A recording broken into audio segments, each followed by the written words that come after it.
অনেকেই আছেন ঢ্যাঁড়স খেতে একদমই পছন্দ করেন না, কিন্তু যদি এরকমভাবে ঢ্যাঁড়স বানিয়ে দেওয়া যায় ডিম পোস্ত ঢ্যাঁড়স, তাহলে কিন্তু সকলেই খুব চেটেপুটে খাবেন।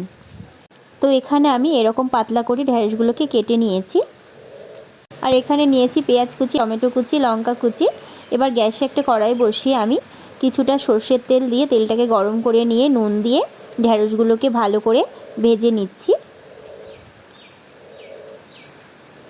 যেভাবে আমরা ঢ্যাঁড়স ভাজা করে থাকি ঠিক সেরকমভাবে ঢ্যাঁড়সটাকে ভালো করে ভেজে নিতে হবে।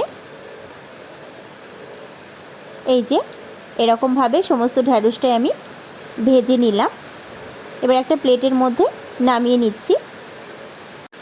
এবার গ্যাসে আবারও একটা কড়াই বসিয়ে দিয়ে দিলাম 4 টেবিল চামচ সর্ষের তেল, আর দিয়ে দিলাম ফোড়ন হিসেবে সাদা জিরে, আর দিয়ে দিলাম রসুন কুচি, আর দিয়ে দিলাম পেঁয়াজ কুচি, আর দিয়ে দিলাম কাঁচা পাকা লঙ্কা কুচি দিয়ে ভালো করে আমি সমস্তটাই ভেজে নিচ্ছি। কিছুক্ষণ ভেজে নেওয়ার পর এখানে আমি অ্যাড করলাম টমেটো কুচি। টমেটো কুচিটা দেওয়ার পরও আমি ভালো করে ভেজে নিচ্ছি। এবার এখানে আমি দিয়ে দিলাম হাফ চামচ কাশ্মীরি লঙ্কার গুঁড়ো, দিয়ে আবারও ভালো করে কষিয়ে নিচ্ছি।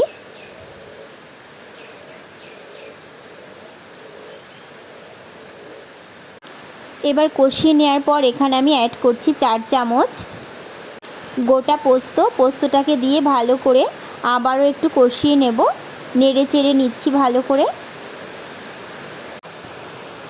ভালো করে কষিয়ে নেওয়ার পর এখানে আমি দেখুন কড়াইয়ের ওপরই আমি একটা ডিমকে ফাটিয়ে নিয়ে দিয়ে দিলাম। এবার ডিমটাকে দিয়ে ভালো করে আবারও একটু ভেজে নেব। এরকম করে ডিমটাকে একটু ঝুড়ো করে নিতে হবে। এই দেখুন এরকমভাবে আমি পুরোটাই ভেজে নিয়েছি। এবার এখানে আমি আগে থেকে যে ঢ্যাঁড়সটা ভেজে রেখেছিলাম সেটা এর মধ্যে অ্যাড করে দিলাম, দিয়ে আবারও ভালো করে আমি নেড়ে চেড়ে একটু ভেজে নিচ্ছি। ডিম পোস্ত ঢ্যাঁড়সের খুব সুন্দর একটা স্মেল বেরিয়েছে। এটা কিন্তু ভাত, রুটি, লুচি, পরোটা সবের সাথে যাবে, সব কিছু দিয়ে খেতে ভালো লাগে। এখানে আমি ভাতের সাথে পরিবেশন করছি।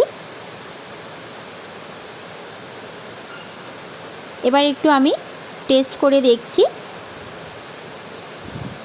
এই যে মেখে আমি খেয়ে নিয়েছি এক গাল, আর এখানে দেখুন